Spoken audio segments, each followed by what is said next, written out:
Long Island Boat and Fishing Show is back at the Nassau Coliseum, March 13th through 15th. Long Island's top dealers will be there with huge savings on boats, tackle, personal watercrafts, and the latest electronics. This show has it all. Children will be entertained by Twiggy, the water skiing squirrel. Enjoy free face painting. Plus, on Saturday and Sunday, the first 100 kids get a free life vest, free parking all weekend, and Friday, it's free Heroes Day admission for military and first responders. 3 days only, March 13th through 15th. Visit nyboatshows.com for details. Michael Harrison.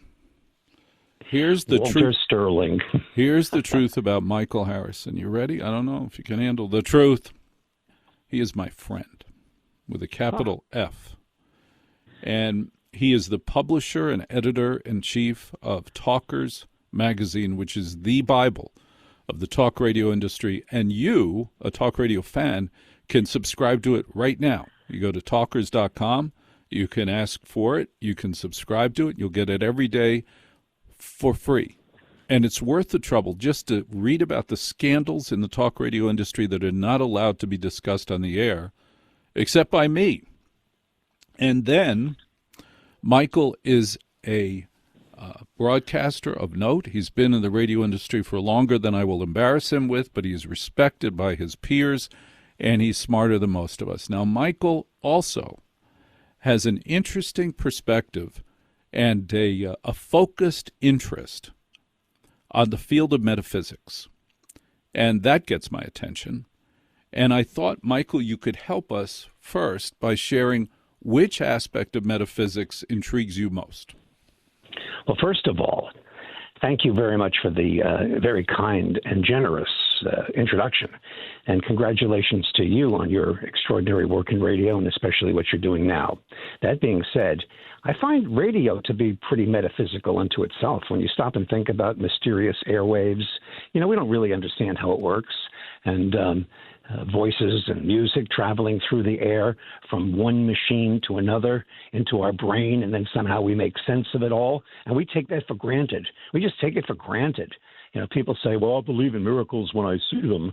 And yet everything is a miracle when you stop and think about it. We're immersed in a miracle. So I don't find my interest in metaphysics to be that far afield from my lifelong fascination with media in general, and especially with radio, because radio is not just a magical process, it's the theater of the mind.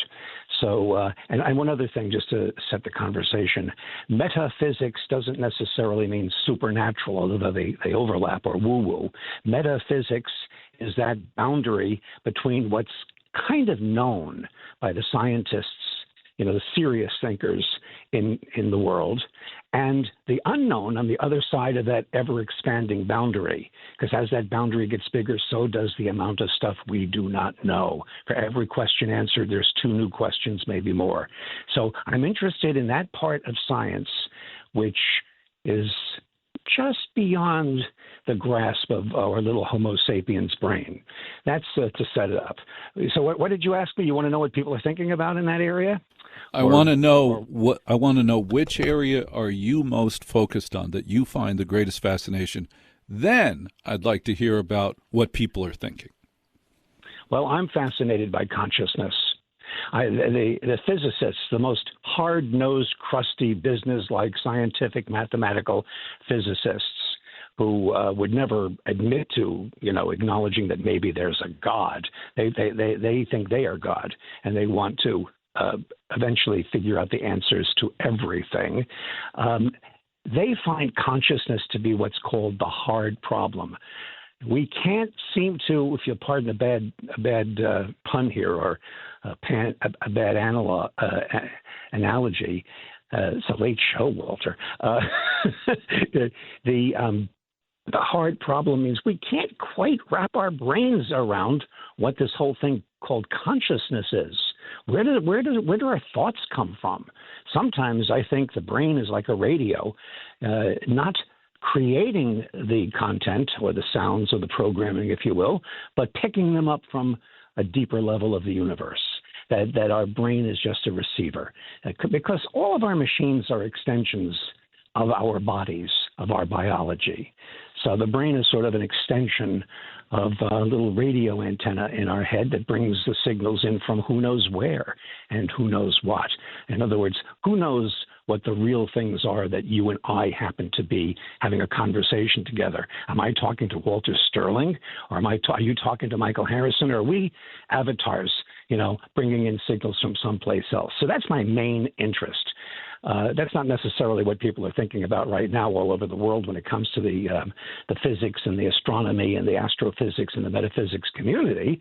But that's certainly at the heart of it all. It's like, who are we? Where are we? What are we? Why are we here? So as far as what people are talking about, it's a very popular subject right now. What's in that? terms of the Fermi paradox. And what is that? What is that? Enrico Fermi was a great physicist who was having lunch at, I think, Los Alamos with a bunch of other great physicists at the time, and they were talking about the possibility of aliens. And I know that's one of your favorite topics, aliens from other planets, from other parts of the universe, maybe even other dimensions. And Fermi just looked at everybody, a bunch of very well-known scientists, and he said, "Oh, where is everybody?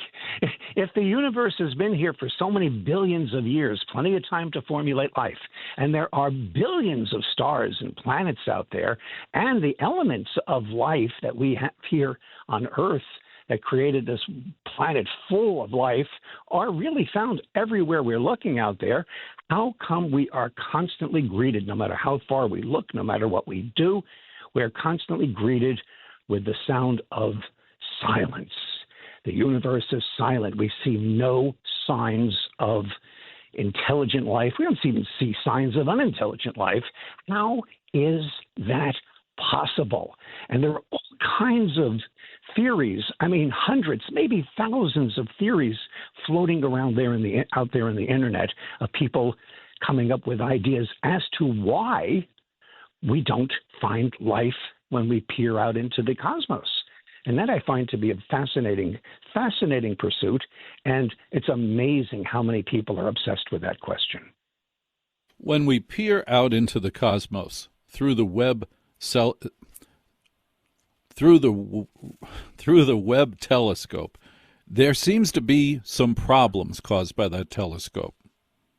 No, that's a whole other angle, and it's certainly a very, very big ongoing story.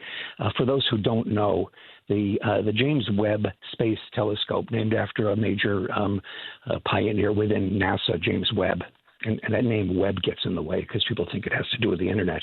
But the James Webb Space Telescope is by far the most powerful telescope ever made. It's way out there, 1 million miles from Earth in orbit around the sun at a Lagrange point where it stays exactly where it is in relationship to the Earth, and we can, tweak it and aim it at all different places. And we have peered further into space than we've ever seen before. And lo and behold, instead of it confirming what the conventional wisdom among all the scientists out there, and especially the ones that have my interest, are the media scientists, guys like Neil deGrasse Tyson and Michio Kaku and Bruce Green, and, the Carl Sagan school of media scientists. In spite of what they've been saying and preaching about the model of the universe, the Big Bang theory, if you will, the idea that the universe is 13.8 billion years old, and they talk about this with, total certitude. Well, let me tell you, they're discovering that maybe the universe is a lot older than that. Maybe there was no Big Bang to begin with. Oh my gosh, they're finding out as they're looking further than we've ever looked before, which is, if you know anything about astronomy, looking into the past. If something is 13 billion years in the past, when we're looking at it through our telescopes, we're seeing it as it was 13 billion years ago. So the James Webb Telescope is not only an optical tool, it's a time machine. And they're finding out that, wait a second, everything we've been discussing for at least the last 100 years might be wrong, which is fascinating, because how else are you going to learn if you don't find out what you're doing is wrong? That's what science is about, is to disprove the current model, the current theory. But there is so much money tied up in the current theory in terms of grants, in terms of reputations, and in terms of egos, that a lot of today's scientists are having an awful time this last year or so, last 2 years that the Webb telescope has been in action, that they're having trouble dealing with the fact that they might be wrong. And and we put so much investment in ego and time and work and money in textbooks. You think about it, to find out it's wrong, that's a problem. And they're very much like politicians. They talk out of both sides of their mouth. It's really funny watching it. Michael Harrison, publisher, editor, Talkers Magazine, interested in a profound way in metaphysics. Probably on a daily basis, your thought about where are all the aliens changes. Where are your thoughts today about where are all the aliens? Oh, I think they're out there. I just think they're too far away for us to have any kind of reasonable relationship with them. The universe is so much vaster, so much bigger, so incomprehensible to our little earth bug brains. We're little bugs on Earth. We have a high opinion of ourselves.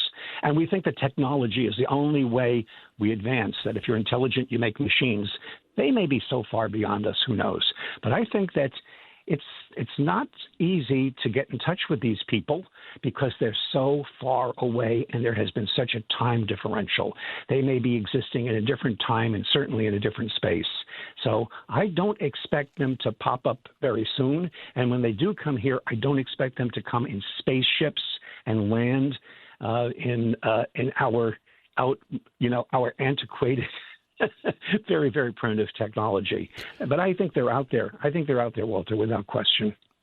I've always thought it was funny that there was the belief that alien spacecraft crashed here and that we took them into hangars and took them away. I'm like, no.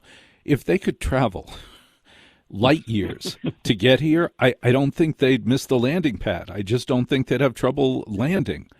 And exactly. So I've always thought that was silly. And that makes me curious as to what do you think is going to be revealed when it's finally revealed as to what we do have in the files for UFOs and aliens? Oh, I don't think any of it. I think it's possible, but I think it's mostly just our imaginations based upon enterprising, fiction writers. I'm into science fiction, not necessarily fantasy or science fiction. I think that it's very unlikely that most of the theories that are bouncing around right now are actually true.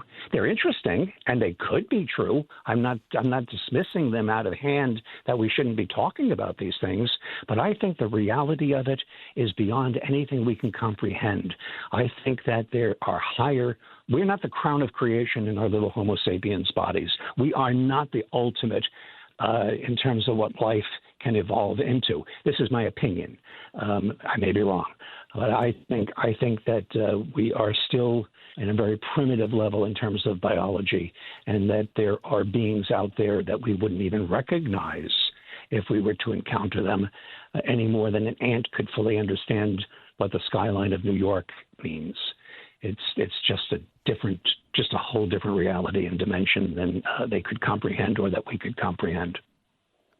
Michael Harrison, editor, publisher, Talkers Magazine, interested, fascinated by, a student of metaphysics.